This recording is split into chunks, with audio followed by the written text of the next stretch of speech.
సబండ వర్గాలు ఏకమై తెచ్చిన తెలంగాణని మేమే తెచ్చామని అబద్ధాలు చెప్పుకుంటున్న కుటుంబం కల్వకుంట్ల కుటుంబమని కాంగ్రెస్ నేత రవలిరెడ్డి తెలిపారు. పార్లమెంట్లో కేసీఆర్ లేకున్నా ఇచ్చిన మాటకు కట్టుబడి ఉండాలని సోనియా గాంధీ తెలంగాణ ఇచ్చిందన్నారు. మేనిఫెస్టోలో లేని హామీలు కూడా నెరవేర్చుతుంటే బీఆర్ఎస్ చూడలేకపోతుందంటున్న కాంగ్రెస్ పార్టీ జనరల్ సెక్రటరీ రవలిరెడ్డితో మా ప్రతినిధి Bhavitha face to face. Congress party Telangana ప్రజలనే కాకుండా రైతులను మోసం చేసింది, దగా చేసింది అని చెప్పేసి ఇప్పటికే బీఆర్ఎస్ ప్రతిరోజు ఆరోపిస్తున్న పరిస్థితి కనబడుతుంది. ఇప్పటికే రైతు మహాధర్నాలను కూడా నిర్వహిస్తున్న పరిస్థితి కనబడుతుంది. అయితే ఈ రోజు తాజాగా నిజామాబాద్ లో పర్యటించినటువంటి ఎమ్మెల్సీ కవిత కాంగ్రెస్ పైన మరోసారి వివాదాస్పద వ్యాఖ్యలు చేసింది. ప్రస్తుతం మనతో పాటు మాట్లాడడానికి టీపీసీసీ ప్రధాన కార్యదర్శి రవలిరెడ్డి గారు ఉన్నారు. ఎమ్మెల్సీ కవిత మీడియాతో మాట్లాడుతూ కాంగ్రెస్ పార్టీ తెలంగాణ ప్రజలనే కాకుండా రైతులను కూడా మోసం చేసింది, దగా చేసింది అంటుంది. ఎట్లా చూస్తారు మీరు? అంటే మోసానికి ఫస్ట్ కేర్ ఆఫ్ అడ్రస్ ఏదైనా ఉందంటే కల్వకుంట్ల కుటుంబం. ఫస్ట్ వాళ్ళు ఏం మోసం చేశారు 10 సంవత్సరాలుగా, అంటే ఉద్యమ కాలంలో కూడా సబ్బండ వర్గాలు చేసిన ఉద్యమాన్ని వాళ్ళు చేసిన అని చెప్పుకొని మేమే చేయడం వల్లనే తెలంగాణ వచ్చిందని చెప్పుకోవడమే పెద్ద మోసం. ఆ రోజు బలిదానాలు చేసుకుంటే, అన్ని పార్టీలు సపోర్ట్ చేస్తే, కాంగ్రెస్ పార్టీ పార్లమెంట్లో బిల్లు పెడితే, వాళ్ళు అయ్యా పార్లమెంట్లో లేకున్నా కూడా మా ఎంపీలు కొట్లాడి ఈరోజు తెలంగాణను సాధిస్తే మేం తెచ్చినామని చెప్పుకోవడమే అప్పటి నుండే పెద్ద మోసం అనేది మొదలైంది. కాబట్టి ఒక మోసాల కుటుంబం నుండి వచ్చిన వ్యక్తి ఒక చిత్తశుద్ధి ఉన్న పార్టీ గురించి మాట్లాడడం అనేది ఆమెకు నైతికంగా అర్హత లేదని నేను చెప్తున్నాను. ఈరోజు వాళ్ళు 9 సంవత్సరాలుగా 10 సంవత్సరాల అధికారంలో ఉన్నప్పుడు దళితులకు 3 ఎకరాల భూమి అన్నారు, దళిత బంధు అని చెప్పేసిండ్రు, ₹1,00,000 రుణమాఫీ అని చెప్పేసి రుణమాఫీ 9 సంవత్సరాలలో కనీసం వాళ్ళ వడ్డీలు కూడా మాఫీ లేని పరిస్థితిలో ఉంటే మా ప్రభుత్వం వచ్చిన 11 నెలల్లోనే ఇంత 22,000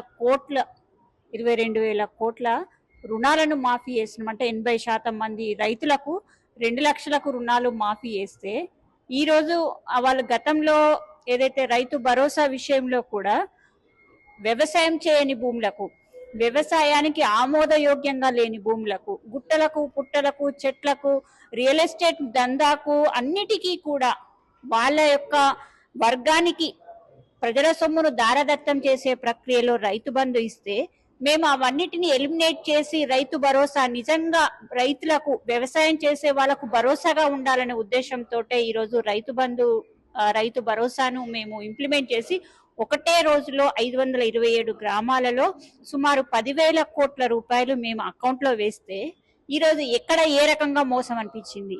వాళ్ళు రైతు బంధు అని చెప్పి ఫస్ట్ స్టార్టింగ్ డే నుండి ఇచ్చే లాస్ట్ వ్యక్తి వరకు ఇచ్చేది కూడా 5 నెలల పైన టైం తీసుకున్నారు. కానీ మా ముఖ్యమంత్రి గారు చెప్పిండ్రు ఈ రోజు జనవరి 26 నుండి మొదలుపెట్టి మార్చి 31 లోపు అందరికీ రైతు భరోసా ఇస్తా అంటే వాళ్ళకి ఎక్కడ కడుపు నొప్పి ఎందుకుంటుందని మేము ప్రశ్నిస్తున్నాం. కాబట్టి మోసాల కుటుంబము, లేకపోతే ఏమంటారు అన్ని స్కామ్ల కుటుంబము మాట్లాడితే, కాంగ్రెస్ పార్టీ మీద మాట్లాడితే ఆకాశం మీద ఉమ్మేసినట్టే, సూర్యుని చూసి ఉమ్మేసినట్టేగా మేము భావిస్తాం. ముఖ్యంగా రైతు భరోసా అందరికి పడుతుంది, వాళ్ళు చేసినటువంటి దగా మేము చేయలేదని మీరు చెప్తున్నారు. కానీ చిన్న సన్నకారు రైతులకు రైతు భరోసా పడట్లేదు అంటే కొన్ని గుంటలు ఉన్నటువంటి వాళ్ళను విస్మరించింది కాంగ్రెస్ ప్రభుత్వం అని వాళ్ళు పదే ఆరోపిస్తున్నారు. మేము అంటే 1 గుంట ఉన్నా 2 గుంటలు ఉన్నా ఇవ్వడానికి మేము మేనిఫెస్టోలో పెట్టుకున్నాము, ఆ రకంగా ముందుకెళ్తున్నాము. వాళ్ళు గతంలో కౌలు రైతులు ఎవరైతే భూమి లేని వాళ్ళ గురించి మేము ఆలోచించాం. కౌలు రైతులు మా దృష్టిలో మనుషులే కాదు, మేము ఎందుకు ఇవ్వాలని చెప్పి వాళ్ళు అయ్యే మాట్లాడిండు, కానీ మేము మాట్లాడలే. ఈరోజు కౌలు రైతులకు కానీ, లేకపోతే వ్యవసాయాన్ని నమ్ముకొని పనిచేసే కూలీలకు కానీ భరోసా ఇవ్వాలనే ఉద్దేశంతో మేము ఆ రైతు భరోసా, ఇందిరమ్మ భరోసా కార్యక్రమం కానీ, లేకపోతే రైతు భరోసా కానీ ఈ కార్యక్రమాలను ముందుకు తీసుకెళ్ళినాం. మీరు మార్చి 31 తర్వాత ఎవరికి రాలేదో, ఎంతమందికి రాలేదో చర్చకు రమ్మని చెప్పండి. ఇప్పుడు కాదు కదా, ఇప్పుడు కొన్ని టెక్నికల్ ఇష్యూస్ ఉంటాయి, కొన్ని వేరే ప్రాబ్లంల వల్ల రాలేకపోవచ్చు. కానీ మార్చి 31 తర్వాత ఏ ఒక్క గుంట కాదు కదా, చిన్న గజం స్థలానికి కూడా వదిలేసే ప్రసక్తే ఉండదు. ప్రతి ఒక్క ఏదైతే రిజిస్టర్ చేసుకున్న వాళ్ళు రైతు కూలీలకు కూడా 100% మేము ఇందిరమ్మ భరోసా కింద వాళ్ళకు ఏదైతే 12,000 రూపాయలు అకౌంట్లో వేయడానికి సిద్ధంగా ఉన్నాము. ఆ రకంగా ప్రణాళిక కూడా సిద్ధమవుతుంది. కౌలు రైతుల విషయంలోనే ఆలోచించే మేము, రైతు కూలీల విషయంలోనే ఆలోచించే మేము ఎందుకు రైతు భరోసా భూమి ఉన్న వ్యవసాయం చేసే వాళ్ళని ఇబ్బంది పెట్టే ప్రక్రియకు మేమెందుకు శ్రీకారం చుడతాము? ఏదైనా టెక్నికల్ ఇష్యూస్ ఉన్నా, లేకపోతే రిజిస్ట్రేషన్ ప్రాబ్లం ఉన్నా, లేకపోతే పట్టాల విషయంలో ఏమైనా ఇబ్బంది ఉన్నా రాకపోవచ్చు. కానీ 31 లోపు 100% ఎవరెవరైతే నిజంగా వ్యవసాయం చేసే వాళ్ళకి ఇస్తామనేది మేము గ్యారంటీగా చెప్తున్నాం. అంటే మీరు అన్నట్టు మేనిఫెస్టోలో పెట్టినాం ఖచ్చితంగా అమలు చేస్తామంటున్నారు. మరి మేనిఫెస్టోలో 15,000 ఇస్తామని చెప్పారు కదా రైతు భరోసా, అది మోసం కాదంటారా? నేనేమంటున్నా అంటే మేనిఫెస్టో అంటే 1 yearకే ఇంప్లిమెంట్ చేసేది కాదు, 5 సంవత్సరాల కాలంలో చేసేటి అన్ని మేనిఫెస్టోలో రూపొందిస్తాం. వాళ్ళు గతంలో ఏదైతే రైతు బంధు 5,000 నుండి స్టార్ట్ చేసిండ్రు, 6,000 నుండి స్టార్ట్ చేసిండ్రు, లాస్ట్కి వచ్చారు 10,000 అన్నారు. ఎలక్షన్ ముందు 12,000 వేయడానికి కూడా రెడీగా, అంటే 12,000 ఇస్తా అన్నారు కానీ ఇవ్వలేదు. కానీ మేము 12,000 పాయింట్ నుండి మొదలుపెట్టి మేము ఏదైతే మేనిఫెస్టోలో పెట్టుకున్న 15,000 వరకు కూడా ఈ 5 సంవత్సరాలలో కంప్లీట్ చేస్తాం. మేనిఫెస్టోలో పెట్టిన అంశాలన్నీ ఒకటే నెలలో ఒకటే సంవత్సరంలో ఈ 420 హామీలు అమలు చేయాలని లేదు.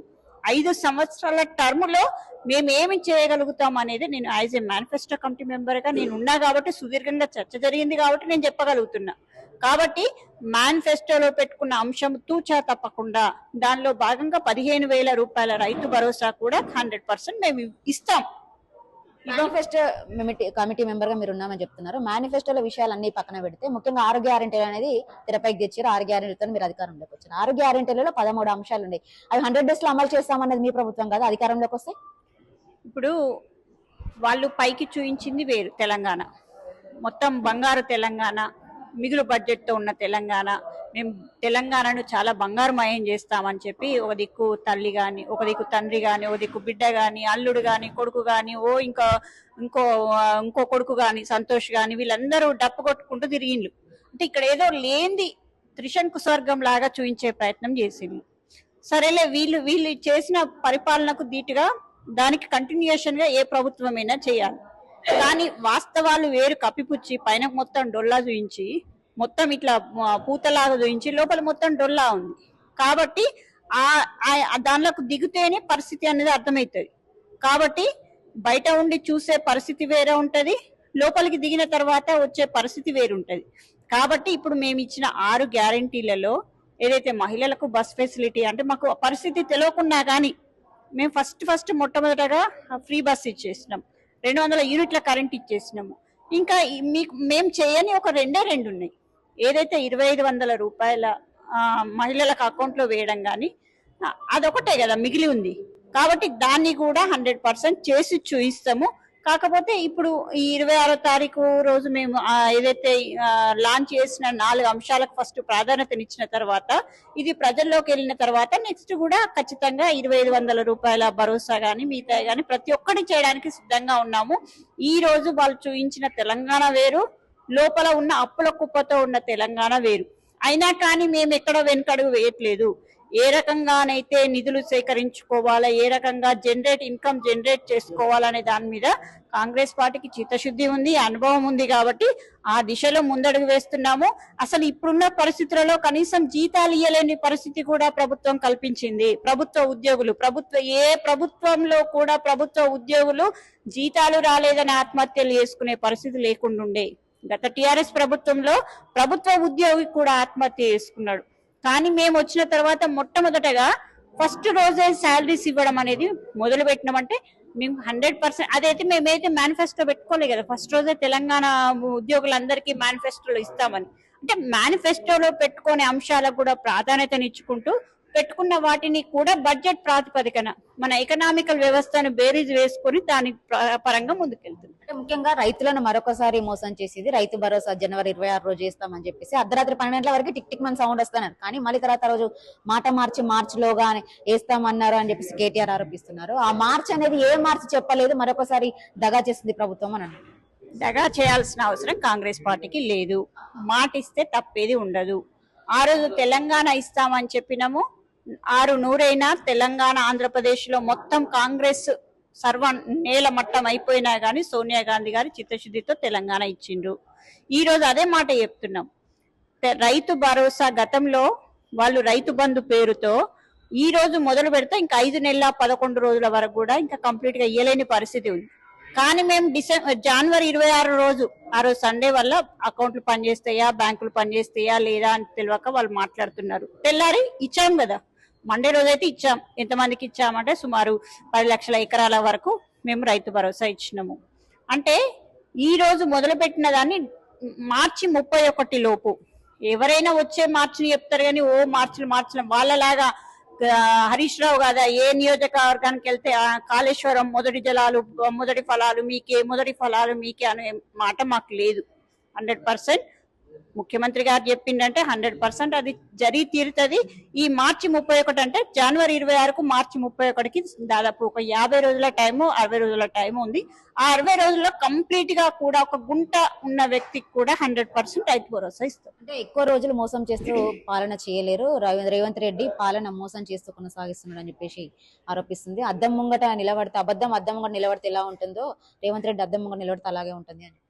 ఒక అబద్ధాలు ఒక కుటుంబం లాగా ఏర్పడితే ఏ రకంగా ఉంటుందో కల్వకుట్ల కుటుంబం ఉంది.